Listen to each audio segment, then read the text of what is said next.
திருகோணமலை நகரம் இலங்கையின் சுற்றுலாத்துறையில் ஒரு மகுடமாக திகழ்கிறது.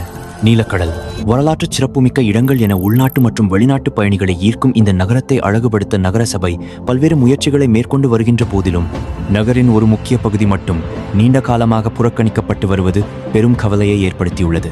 காடாக மாறிய புகையிரத நிலைய சூழல் திருகோணமலைக்கு வருகை தரும் சுற்றுலா பயணிகளின் பிரதான நுழைவாயில்களில் ஒன்றாக திகழ்வது அதன் புகையிரத நிலையமாகும்.